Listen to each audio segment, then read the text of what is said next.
We do continue to cover what's happening at the border and beyond. NewsNation has been following the whereabouts of a man who came to the U.S. after Title 42 expired and made his way to Indianapolis. We brought you the story earlier this week of a Venezuelan migrant who made a similar journey to the U.S., who is now living and working in New Jersey.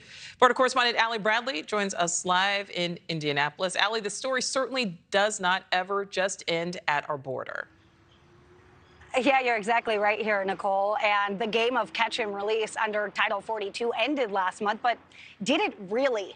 DHS is saying it's now using Title 8 as a primary removal authority to remove migrants who've crossed into the country illegally. But on our journeys, we have met migrants who, by the books, would be removed immediately, but instead are living in places like Middle America, like Indiana. So let's take a look here. We met Robert a week ago after he crossed into the Yuma sector between ports of entry and self-surrendered to Border Patrol agents. So he was then transported to be processed, and within 24 hours, he was released. Now, this all comes despite the new restrictions in place under the removal authority of Title 8.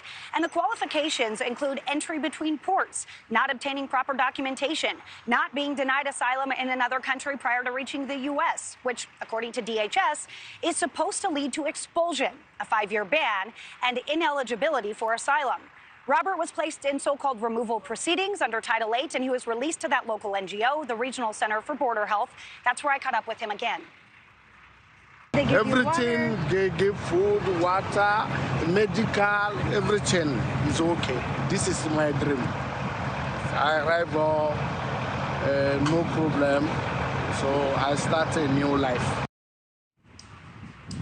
So Robert actually spent 3 days in Yuma. He was staying in hotel rooms that he says were provided by the organization, the NGO.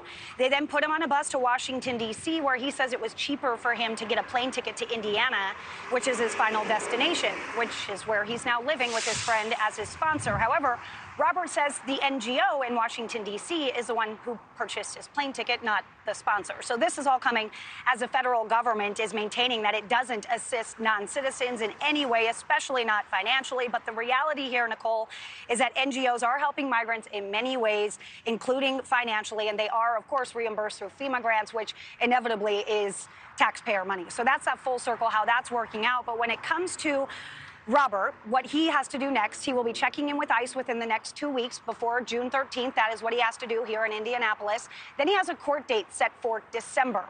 Robert is living in a rural community outside of Indianapolis. So coming up tonight on Vargas, we're going to dig in a little bit more into his process, where he's living, what he's doing, what he plans to do, and why he's here, and how he got here amidst all of this arbitrary enforcement of Title 8, Nicole. So a lot to get into, and we hope everyone will join us for Vargas. We will be watching. All right. Thank you, Allie. Thank you for watching. Go to newsnationnow.com to find NewsNation on your television provider. And don't forget to click the red subscribe button below to get more of NewsNation's fact-driven, unbiased coverage.